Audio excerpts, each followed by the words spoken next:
Good evening. I am Alyssa Taylor Stewart, Administrator in the Office of Equity, Engagement, and Partnerships. And on behalf of the entire Parent University team, I'd like to welcome you to tonight's Parent University workshop, The Science of Self-Care, a very, very special self-care workshop for our parents, guardians, and caregivers. Amy Love and Dr. Jennifer Prager from the Office of Student Support Services are wellness experts. And I know the information that they will share with us tonight will be beneficial for all of us. So I encourage you to engage with tonight's presenters by asking questions or sharing comments directly in the YouTube link. We'll do our best to answer all of your questions tonight, but just in case we don't, please know that someone from our office will be reaching out to you within the next few days. So please make sure that you share your contact information as well. Thank you. All right, sit back, relax, and please welcome my colleagues and my friends, Amy Love and Dr. Jennifer Prager. Thanks so much, Alyssa, for that warm welcome. It's so great to be with our families, members, our caregivers, our parents this evening. My name is Amy Love, and I am our intermediate transformative social emotional learning coach in the Division of Student Support Services. And I'll let my colleague introduce herself as well.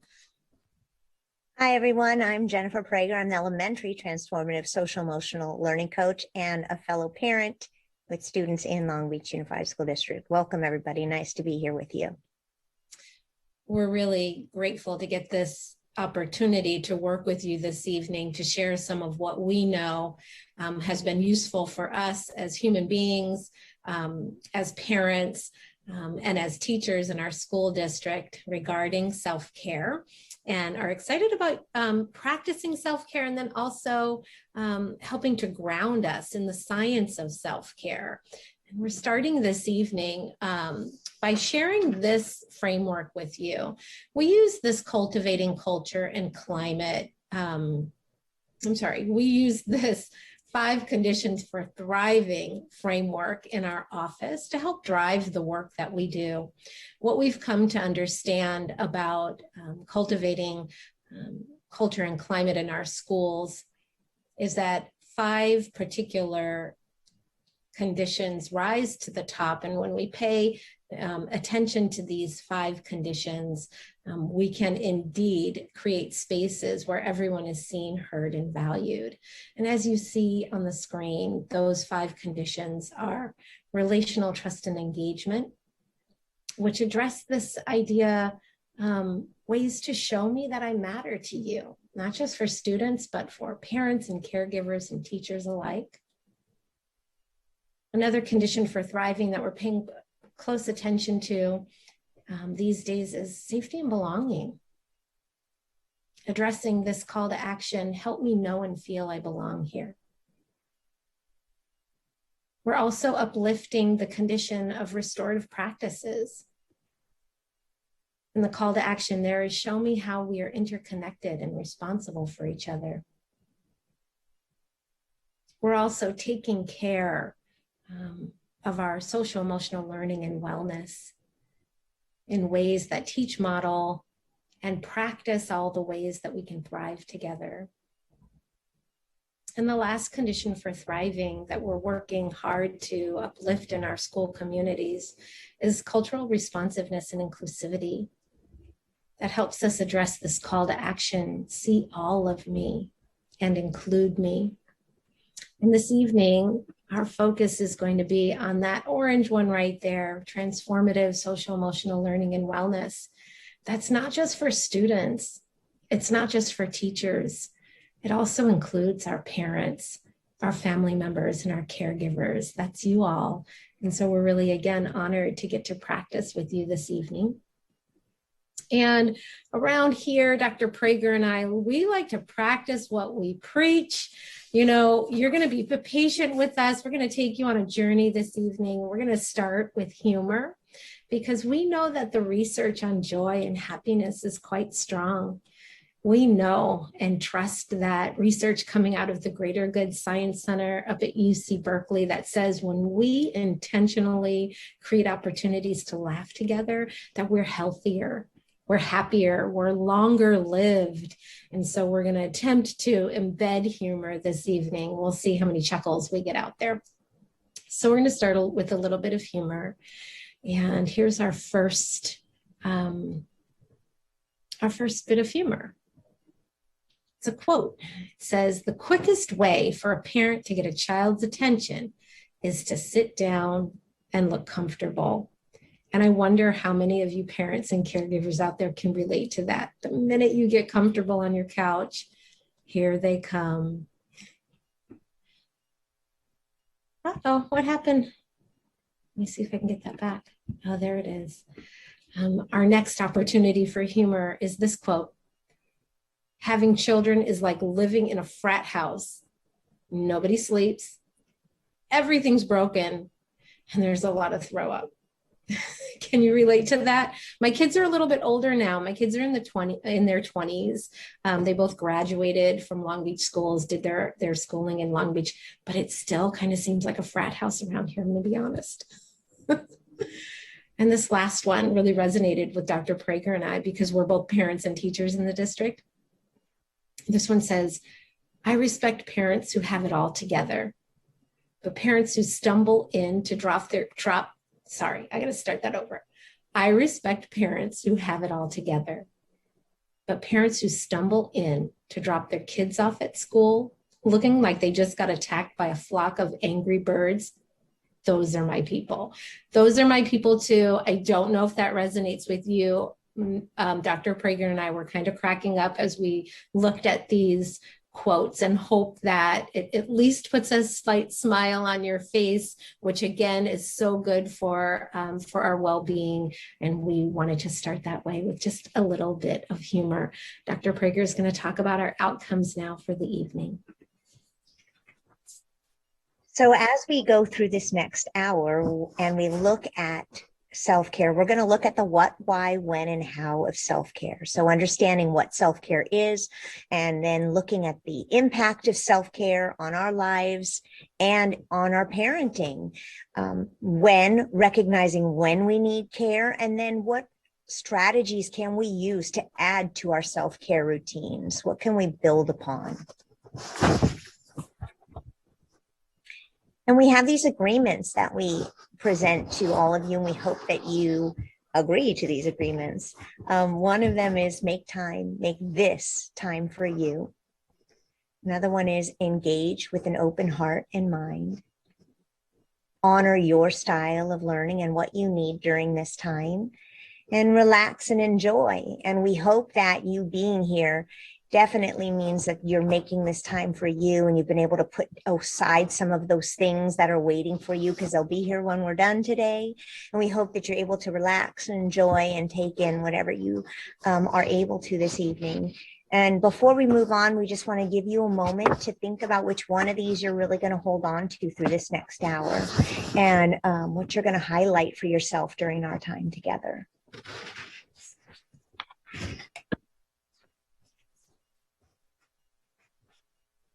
So, what is self-care?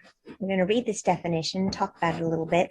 Self-care refers to the activities individuals, families, and communities undertake with the intention of enhancing health, preventing disease, limiting illness, and restoring health. We really like this World Health Organization definition.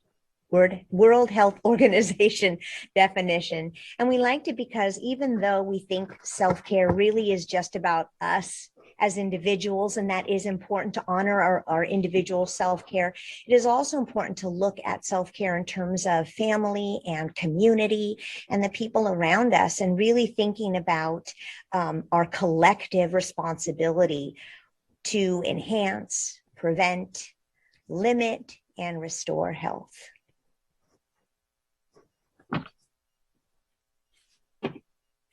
So as we move forward with what self-care is, one thing we know as we looked into the research is that there's 8 dimensions of self-care. So sometimes we think we maybe understand what self-care is from one of these dimensions, but really there's 8 dimensions. There's intentionality to addressing self-care and making sure that we're doing what we need for ourselves. So let's go through these 8 dimensions briefly. The first one is emotional. Dr. Prager, I'm just gonna interject. I apologize for interrupting you. There's some feedback coming from your microphone. I'm not sure. I don't hear it right now, but as you're moving, lots of feedback. Sorry about that. And there is like a walkie-talkie going off, and I don't know who's on walkie-talkies at this time of night, but there is, and so I'm wondering if that's what you hear. Sorry, everyone. We'll try and cut that noise off the best we can. All right, let's try this again. Hopefully it's sounding better. Amy, you can let me know.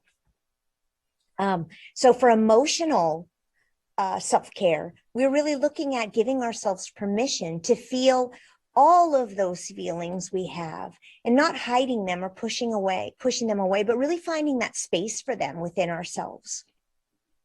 Next is spiritual self-care. So that's making that time to feel connected to something bigger than ourselves, and in whatever way that is for you, just making those connections in a spiritual way. Third one is financial self-care. So sometimes, we think financial self-care is that paying those bills that we have waiting for us that never seem to end. But it's also finding time to put that money aside to do those things that we really love to do as families. What do we love to do when we have that opportunity to splurge on ourselves? That little bit of self-care that's tied to a financial need, right? Next, we have cognitive self-care. So for cognitive self-care, it's this idea of being open to new learning and being receptive to new learning. Next, we have aptitudinal self-care. And that really has to do with sharing our gifts, all of our gifts and all of our talents with the world. A lot of times people don't know what we have to offer until we show them what we have to offer. So being willing and available to do that is important.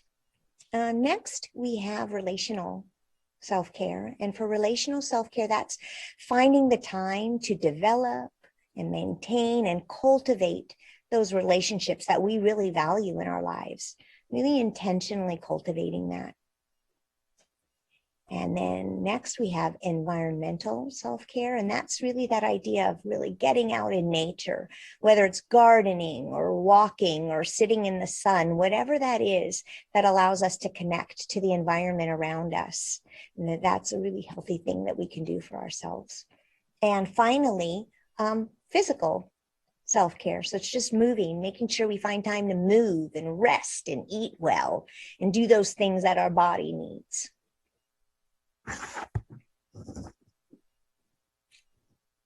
And when we look at these, we really want you to consider these thoughts and understand that these self-care dimensions are for us, but they're also for our children and our families. So as you look at these 8 dimensions of self-care, which area do you think you have a lot of balance? Like you're thinking, I really got this one.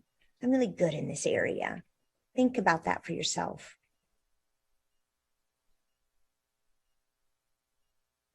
And then also think about, well, out of these 8, which one are you curious about? What do you want to know more about? Maybe you never really considered self-care in one of these dimensions before. And then finally expand that. So which one or ones of these are you interested in exploring with your children, collectively with your family?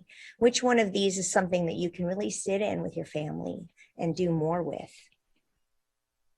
If you have a pencil or something, you could jot that down for yourself to remind yourself, or you could just think about it.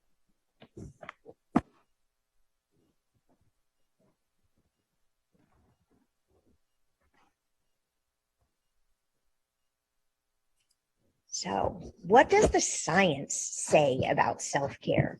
what does self-care do and in our bodies and our brains when we really practice those dimensions of self-care? There are actually 4 chemicals. There are happiness chemicals. There are the chemicals that get released in our body when we partake in self-care activities. And we're going to look at these 4 very quickly. We have dopamine, that reward chemical when we complete a task or achieve a goal, that is released in our body. Oxytocin, it's that what flows with us when we feel love and friendship, when we connect to people.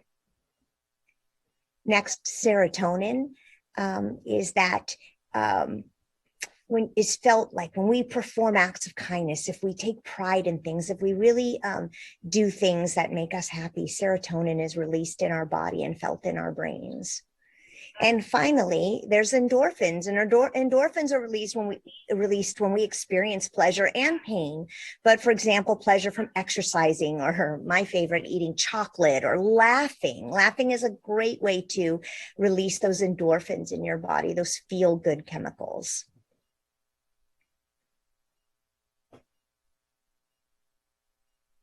And Amy, I don't know if you want to add anything to that. You're welcome to, or we can keep on going. Thanks for that, Dr. Prager. I'm always amazed at every time I hear that information about how when we intentionally practice self-care, like literally the physiology of our bodies change. So thank you for sharing that with us this evening. And so we're going to actually practice some of that right now. One of the dimensions of wellness includes our physical wellness, and stretching and processing. Stretching our bodies as a way to process information is a great way for us to easily and gently attend to our physical wellness. So we were inspired by animals, clearly, when we made this slide for you. And we love this baby duck stretching its wings. And so we want to invite you wherever you are right now, except for if you're driving, you keep your hands on the wheel. But if you're sitting somewhere or standing somewhere, and it might feel good for you to actually stand right now, I want to just invite you to stretch your arms out to the side and really stretch them a little bit more. Stretch them. And if your palms are facing down, inviting you now to turn your palms upward. Palms facing up, stretching as though you're going to touch both sides of this earth. Palms down again. Breathing while we're stretching our arms out. Yeah, palms up again. And now we're going to stretch like this cat and reach our arms up, up, up, up, up. Let's wiggle our fingertips while we're reaching up as though we're going to touch the clouds. We're going to touch the stars. Stretching. Pull your shoulders down as you stretch your arms upward. Yeah, pulling your shoulders down while stretching upward. Stretch 1% higher. All right, I'm not going to be able to do the stork move with you, but we invite you to kind of like stretch to the side. Yeah. All right, we stretch to the other side. Oh, it feels so good to just stretch your body. And let's stretch like that elephant. Put your hands on top of your table or your computer and get a little stretch going in your back.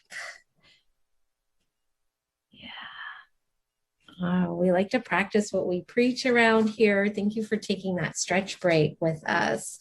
We just, according to the science, released some really good, healthy chemicals into our system that will help us to continue to be energized, because we know we're parents too.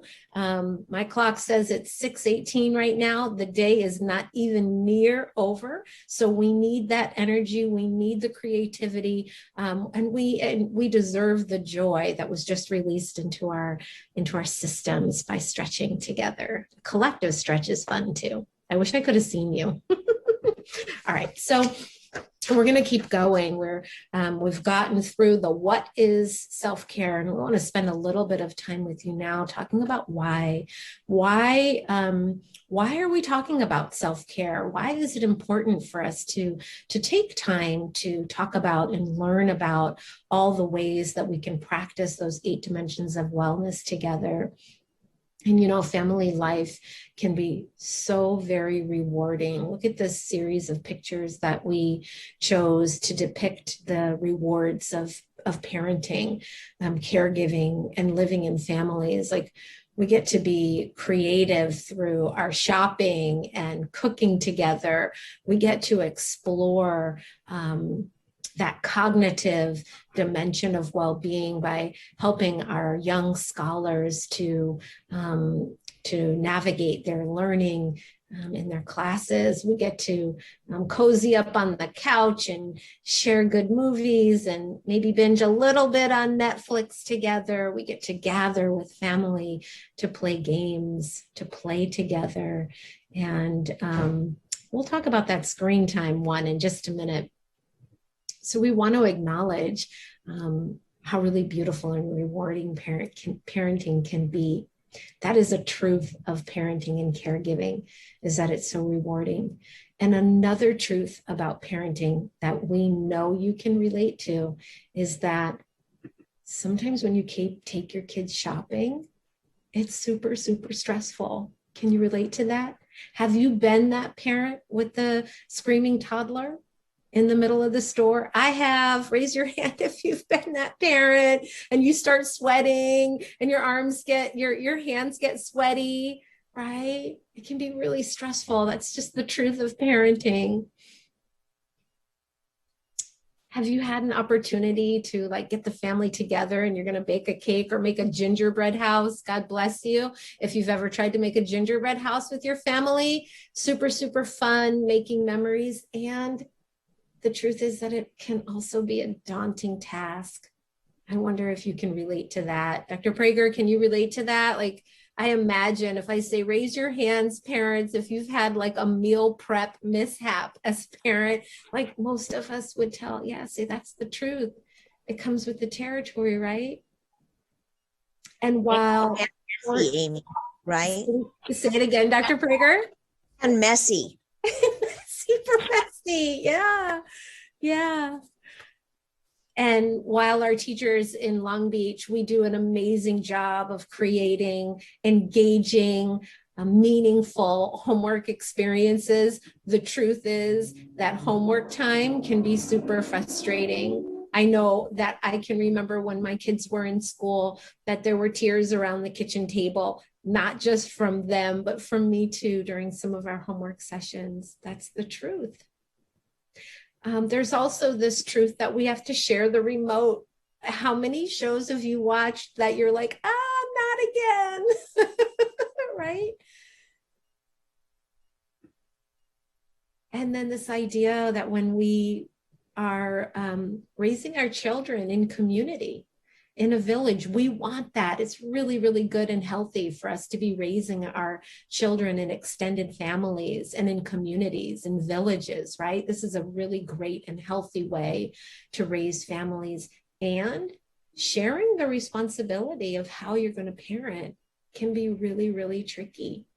The mother-in-law jokes are there for a reason, because often we blend our families with folks who maybe have different experiences and different ideas about what parenting looks like. And it might not always mesh with our own ideas. So we're constantly stretching and learning and growing. And we all know that stretching and learning and growing can be difficult.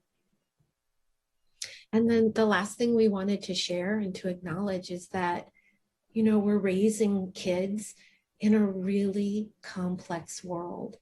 And the responsibility of teaching our children how to navigate this complex, ever-changing world it's a huge responsibility. And we want to get it right. And so that can also cause us some stress. That's the truth. These wonderful, amazing opportunities as parents also can cause us some moments of stress. And so what the science says about why we should, when we should be, I have to take a break. I'm a little bit nervous.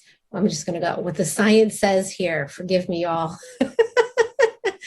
is that when we forget to take care of ourselves, it has a negative impact on our mental health, our physical health, and on our relationships with our families and with our children. So when we either forget to take care of ourselves or we push ourselves to the side to take care of everyone else first, it actually ends up straining our relationships. It manifests as scattered thoughts and sleepless nights. It can have really negative impacts on our health, impacting our blood pressure and our heart health. When we're not taking care of ourselves, we're tired, we're moody, and all of those things make us less present for our families. The good news is, though, that when we do take care of ourselves, when we intentionally create self-care routines for ourselves, which isn't selfish. Self-care is not selfishness. It's actually a gift of generosity for ourselves, our families, and our communities when we make routines out of our self-care. When we do this, it benefits our relationships. The science says our hearts are literally healthier. It increases our self-confidence, focus, and productivity. It improves not only the quality of our sleep, but the duration of our sleep. When we create self-care routines, it boosts our immune systems. We need that right now more than ever. It also improves our resilience and makes us happier. And all of these things create space for patience, for clarity, and for curiosity. 3 characteristics that are really important for us to have as parents, caregivers, and family members. We found this quote that we wanted to share with you, showing our children that you matter, you have worth, and you're entitled to self-love is one of the very best ways you can teach your kids how to value themselves. After all, that's a wonderful gift to give our children, right? This gift of valuing themselves. I think I'm handing it over to you, Dr. Prager. Right on. So talking about that when do we need self-care? Well, we always need self-care, always. And especially when we are feeling overwhelmed or overworked or just depleted, we need to dig deep and find that participating in those self-care practices will really invigorate us. And they look different, right? Your daily self-care dimensions that you might attend to might be different than what you do weekly. So you might have some things you do daily. There might be some things that you do weekly. What about monthly? Is there something special you do when you are sick or tired or overloaded or overworked? So right now, think about those things for yourself. What do you do?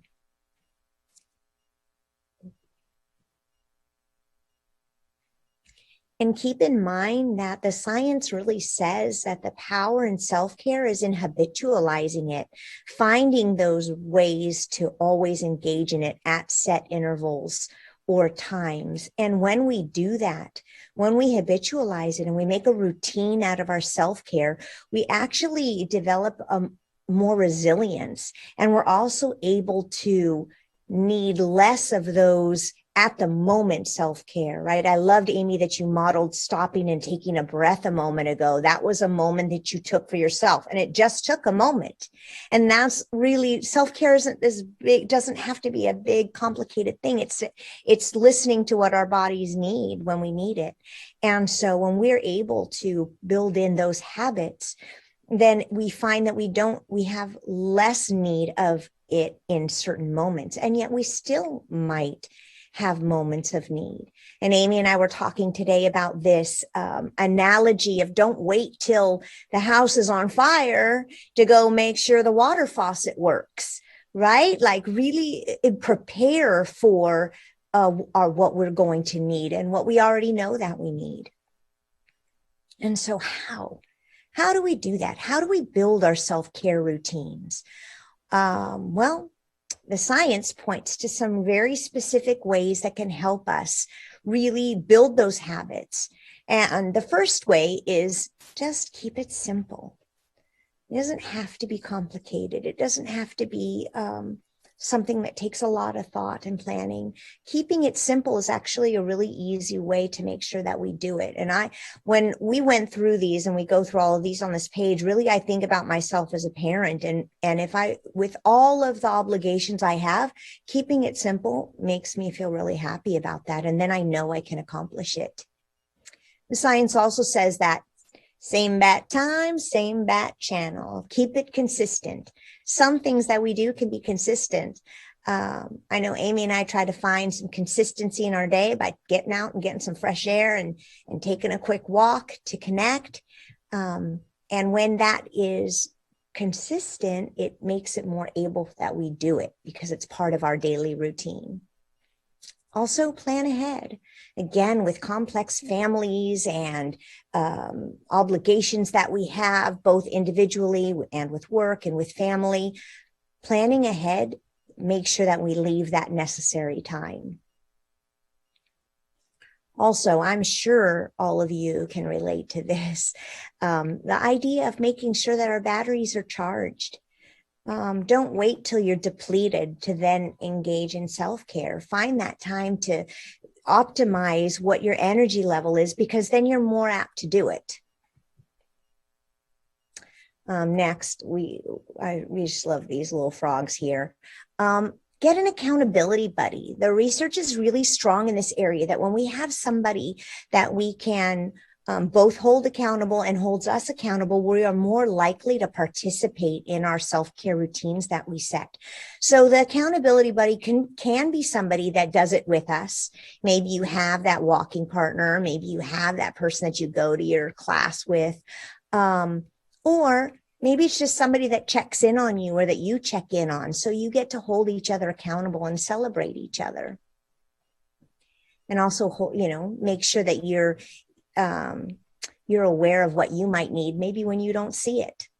And then finally, celebrate the small moments. Reward that reward center in your brain. Make sure that you are appreciative towards yourself and then to your family. If you're doing it collectively, those things that you engage in that you definitely will feel positive benefits from.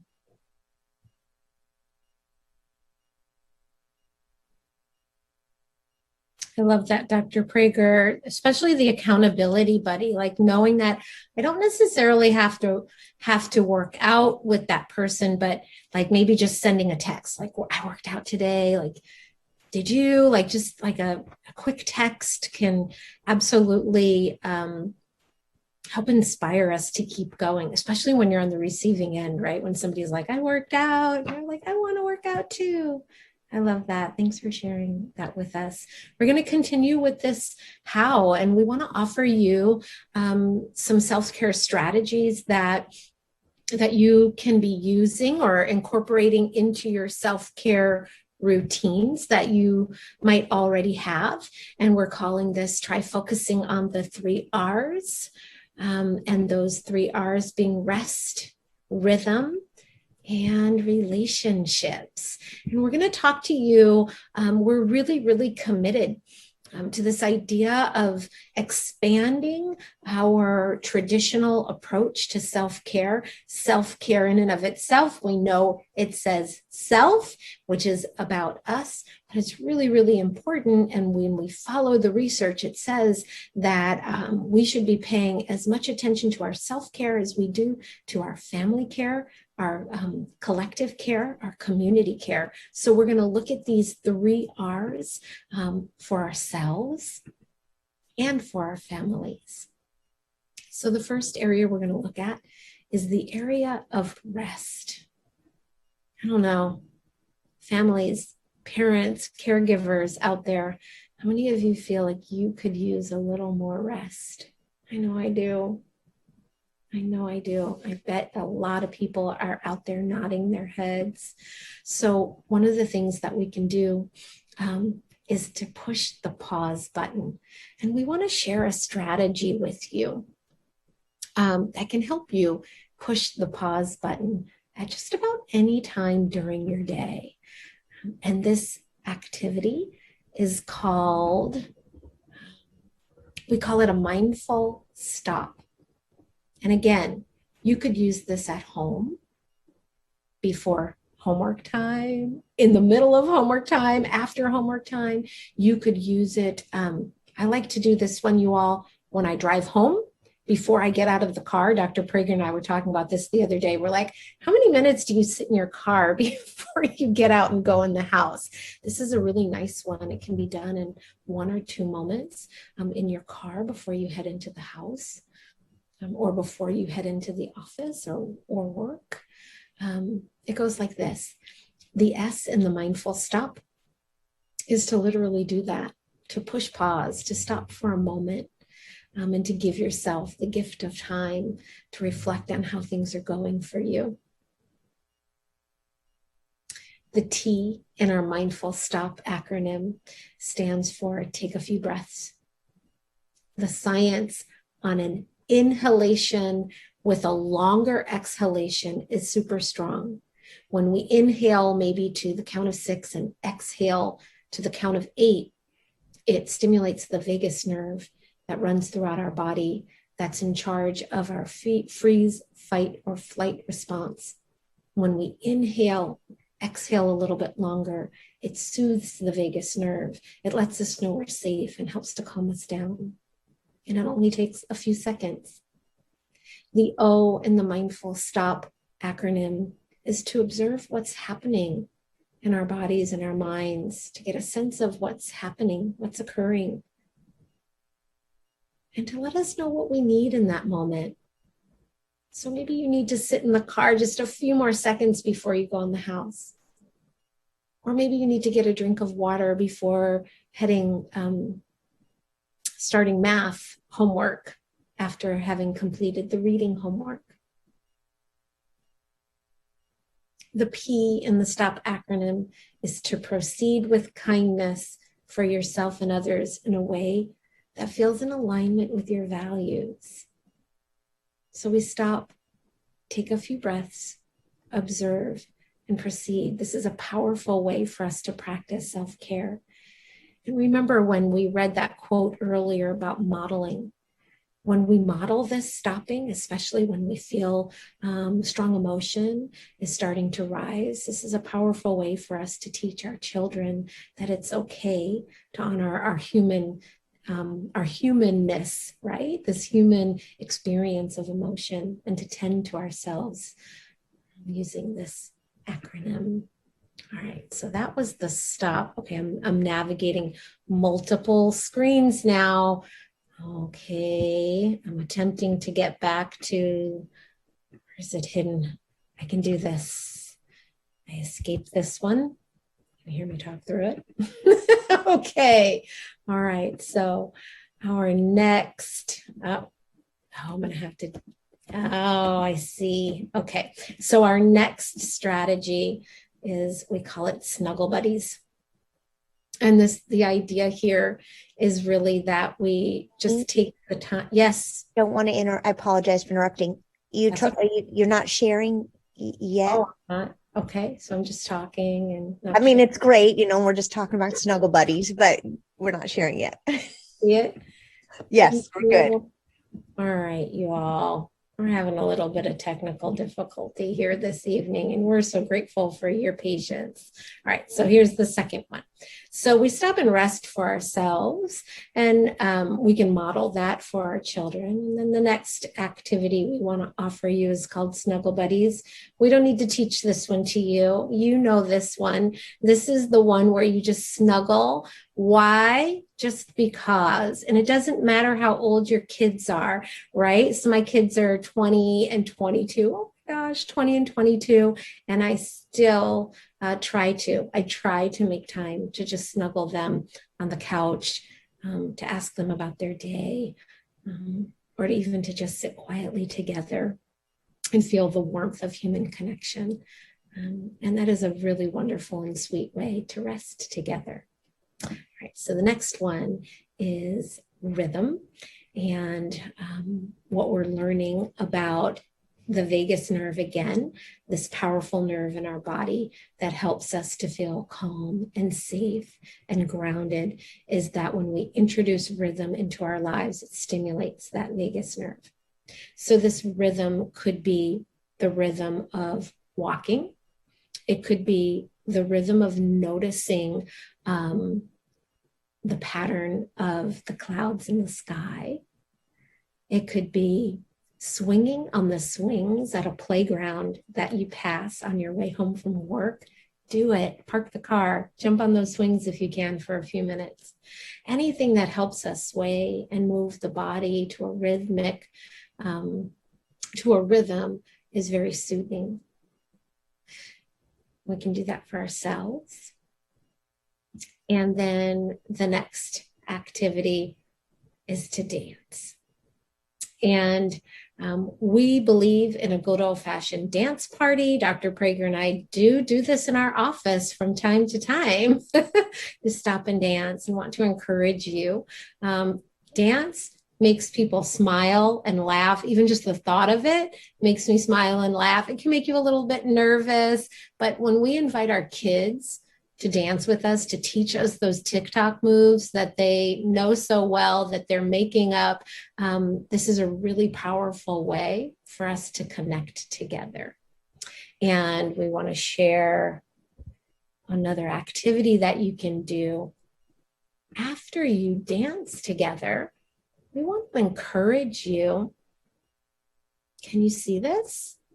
Yeah, I see head shaking from Dr. Prager. We want to encourage you after you dance together to engage in a post-dance check-in. We call this one body, heart, and mind. So you move a little bit together with your kids, because we know that physical movement is part of the dimensions of wellness. And then to connect, that relational piece. To spend just a couple minutes to say, hey, we just moved our bodies together. How's your body feel? Do you feel like tingly? Do you feel nervous? Do you feel tired or sweaty? And then we want to ask our kids, check in with your heart right now. How's your heart feeling? Do you feel excited? Do you feel settled? Do you feel happy? Like, what did that dancing do for you? And then ask, what's going on with your mind right now? Is your mind racing all over the place? Like, I want to learn another TikTok dance. Is there a sense of settledness or ease in the mind? What we want to do when we do this post-dance check-in is to help our children understand that when we physically move our bodies, we have positive impacts. It impacts us, it impacts our bodies, our hearts and minds in a really positive way. We want them to learn that so they'll keep going. Kind of like when we go to the gym frequently and we make a routine out of it and we start to see the changes in our bodies that we were hoping for, like that boosts our willingness to go back the next day. We want to make those connections for our kids after we dance. Like, this feels good, not just for my body, but my heart and my mind too. All right, so that's the post-dance check-in. Here goes the technology piece again. All right. Let's see if I can do it. I escape. All right, y'all. I'm getting a thumb up from Dr. Prager, and I still have to go through all of the, okay, this is the part that, so remember, we're going to rest by pausing and doing our snuggle buddies. We're going to get into the rhythm by walking, swaying, swinging, and dancing. And then we're going to tend to our relationships. And, we don't really need to tell you this. We want to remind you of the importance of alone time as parents. Again, I want to share that it's not selfish to take care of ourselves. It's not selfish to create even just 5 minutes of alone time for ourselves. We need that. We deserve that. When we get the alone time that we need on a daily basis and a routine basis, it again helps us to be more clear, more creative, more energized, more relaxed. And those are things that make us more available for our children. So we want to do that. We want to encourage you to do that for yourself. And that's your relationship, cultivating a relationship with ourselves, which is important. And it's so easy for us not to cultivate a relationship with ourselves once we become parents and caregivers. And the last one is to connect, make connections with our children, continuously connecting. And we've got one more strategy to share with you. And this one is called listening with your heart. So when we're doing that snuggle buddy activity and we're just snuggling with our kids, we're having some screen-free time. If we can make that happen, we can listen with our heart. And let's see, this H for listening with your heart is to hear what our children are saying, to really hear them. Oh, with an open heart and mind. Listening, hearing with an open heart and mind. And to empathize with ideas that may be challenging. Our kids are coming to us with complex things that they're learning about the world, right? And then to allow yourself to just listen, to give space for our children to share deeply. It's so easy to want to rush in and say things and fix things. Really just listening, allowing space. And to recognize for ourselves how we're feeling as our kids bring these life experiences home and share them with us. Some of those experiences can be scary for us, can be confusing, frustrating. So for us to recognize where we are with that is really important. And then to take care of ourselves, maybe to offer some compassion for ourselves if we're struggling in that moment or if it's hard. And then, of course, to always extend compassion and empathy outward toward our family members. So hear, empathize, allow, recognize, and take care.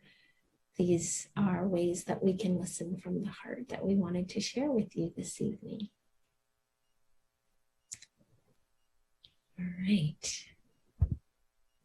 I just really love that strategy, Amy. That's just really a powerful one, that heart. And I'm thinking about myself with my own teenage daughters and how hard that is to just listen with my heart. It takes constant practice.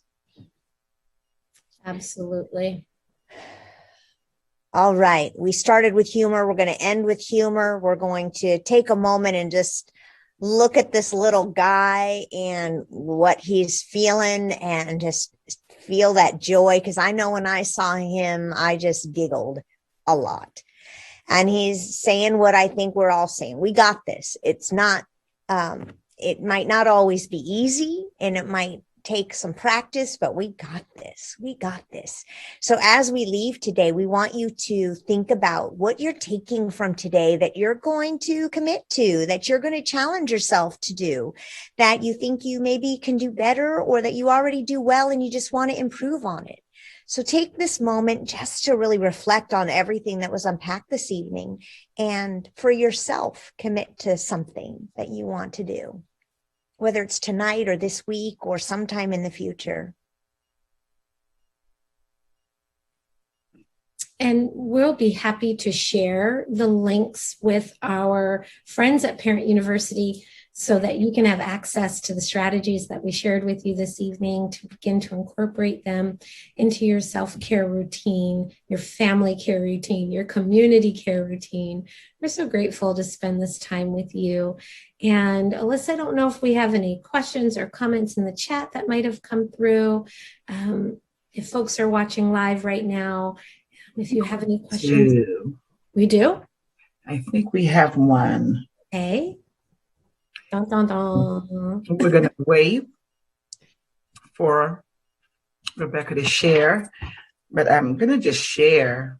Every time the two of you get together, I'm almost like lulled into like sleep and just, I don't know, it's just such a positive, peaceful, relaxing feeling. Your voices, your calmness, the strategies. And I have to be honest, I need a lot of reminders because like many of us, we get busy with our days and all those little tricks and strategies that we learned with Amy Love and Dr. Prager kind of go by the wayside. So I am so grateful that you guys are here, that we're partners in this work. And Parent University is going to have you back a lot more. So please open up that calendar and give us some space on your calendar, because I think that we all need this. We all need these reminders of centering ourselves. Our parents have shouldered so much. Not to be personal, but I had a little frozen shoulder, and I went to my doctor, and he said that frozen shoulder is also connected to like the stress and your emotions and so forth, because we're shouldering so much right now. And I was like, really? That makes so much sense, right? And so I just want to share love and positive vibes with our parents and guardians and caregivers. And, we are going to get through this and we are going to be okay. But we do need to remember to take care of ourselves. It's really, really important. So our parents are wanting more of these workshops and wanting more of these types of workshops. And so I don't know if you guys want to speak to that, but I promise you that our Parent University calendar will be available to the two of you. What kind of things do you have on deck for us, Amy and Jennifer, for the coming months and even through the summer? Absolutely. Take it, Amy. Go ahead. Look, you see Dr. Prager smile. This energizes us. This is the work that we love to do. Our family caregiver partnership is so important to us here in Long Beach. And we just love every and any opportunity to practice wellness, to talk about like the why and the how. We absolutely have some ideas that we've been brewing in the Division of Student Support Services, much like last year, to begin to offer self-care series for parents in like maybe 4 or 6 week blocks of time. Quick check-ins, 30 minutes in the evening, where you can join us for a quick self-care, self-care strategy that you can take and use in the moment with us. And then something, it's something really easy that you can take and use anytime, whether you're working or you're at home or you're at the market or doing all the things that we do as parents, sitting on the sidelines at the baseball game. So we'd love to be able to bring that series back. Alyssa, we did it last year. We'd be happy to do it again this year. Dr. Prager, do you want to speak to that? We could offer the Grow series again. You want to talk about the Grow series, Dr. Prager? Yeah, sure. And Amy, just first to add to what you said, we are also considering maybe recording them so that it's at your convenience with what you have going on with yourself and your family and your work. Understanding that sometimes coming at a set time might be hard for individuals.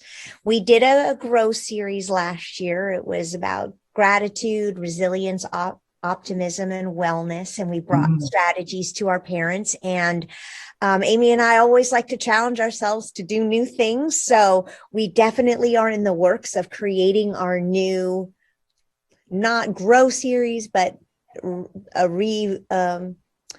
re-imaging of what the previous Grow series was. So we will bring that to our parents, definitely. Wonderful. Absolutely. And when the time is right, we might get to do some things together in one of our beautiful community rooms, or maybe the park space or whatever when the time is right. And so I have a lot of things, we're all growing in this space and learning and really wanting to just love on our parents and making them a priority. So I'm just grateful for the partnership that we have with student support services in general, and specifically our friends Amy and Jennifer. So I think that's going to be it for this evening.